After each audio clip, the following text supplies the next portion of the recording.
देखिए हर खबर यहीं पर। सब्सक्राइब कीजिए TV9 भारतवर्ष।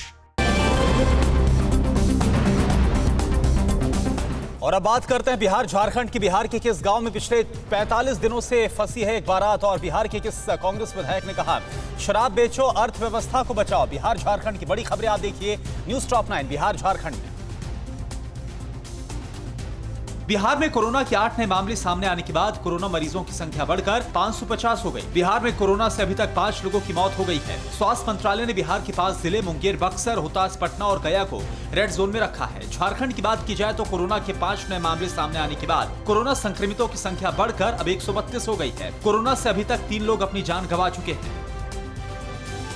किशनगंज में कोरोना का पहला पॉजिटिव केस मिलने के बाद प्रशासन हरकत में आ गया है। शहर के रेलवे कॉलोनी में मधेपुरा का संक्रमित मरीज मिलने के बाद इलाके को आइसोलेट कर दिया गया है। बीच शहर में दुकान, बैंक समेत अन्य सार्वजनिक संस्थान सब कुछ बंद रखने का निर्देश दे दिया गया है।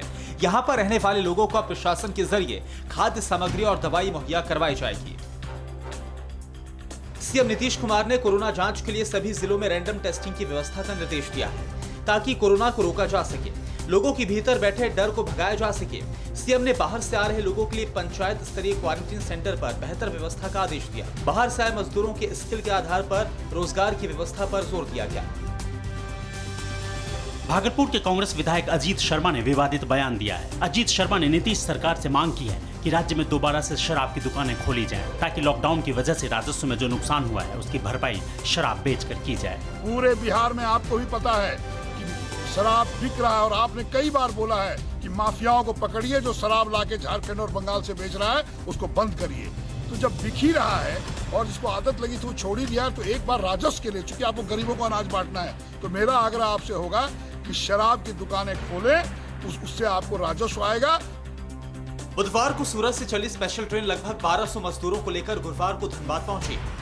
24 घंटे के भीतर ये दूसरी ट्रेन है जो श्रमिकों को लेकर यहाँ पर पहुंची है। ट्रेन से उतरे मजदूरों के चेहरे पर घर पहुंचने की खुशी साफ देखी जा रही थी। लोगों ने सरकार और स्थानीय प्रशासन का आभार जताया। हालांकि एक मलाल भी था कि इस आर्थिक संकट में भी उनसे किराया वसूला गया। दिल्ली में फंसे बिहार के प्रवासी मजदूरों को लेकर आज दोपहर 3 बजे स्पेशल ट्रेन बिहार के मुजफ्फरपुर के लिए रवाना होगी। इन लोगों के दिल्ली से बिहार तक जाने का सारा खर्चा दिल्ली सरकार उठा रही है। ये सभी लोग दिल्ली के अलग अलग रैन बसेरों में रह रहे थे। यूपी के वाराणसी से कोलकाता के लिए चले 10 मजदूरों का बुरा हाल है। बिहार के सासाराम में पहुंचते पहुंचते भूख प्यास की वजह से इनकी हिम्मत जवाब दे रही है। कंस्ट्रक्शन का काम बंद होने और ठेकेदार के जवाब देने के बाद घर जाने के अलावा इनके पास कोई चारा नहीं था। रास्ते में खाना और पानी के लिए ये गुहार लगा रहे हैं, लेकिन सुध लेने वाला कोई नहीं है।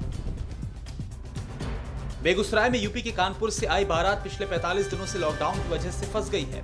दूल्हा समेत 10 बाराती लड़की वालों के यहाँ पर ठहरे हुए हैं। लड़के वालों के पास अब पैसे खत्म हो गए हैं, तो लड़की वालों ने उन सभी बारातियों के खाने पीने का खर्चा उठाया। लेकिन अब लड़की पक्ष के गरीब होने की वजह से बारातियों के सामने खाने पीने का संकट आ गया है। बलिया प्रखंड क्षेत्र के फतेहपुर गाँव में फंसी है बारात। झारखंड बीजेपी अध्यक्ष दीपक प्रकाश की हालत स्थिर है। गुरुवार को हार्ट अटैक की वजह से बीजेपी नेता को रिम्स में भर्ती कराया गया था। सीएम हेमंत सोरेन ने रिम्स जाकर उनका हालचाल लिया। सोरेन ने कहा कि उनकी एंजियोप्लास्टी की गई है। राइट आर्टरी में ब्लॉकेज की वजह से हार्ट अटैक हुआ था। फिलहाल उनकी हालत स्थिर है। पूर्व मुख्यमंत्री रघुवर दास ने रिम्स निदेशक से उनके स्वास्थ्य को लेकर बात की है। परवाह देश की, सोमवार से शुक्रवार रात 10 बजे TV9 भारतवर्ष पर।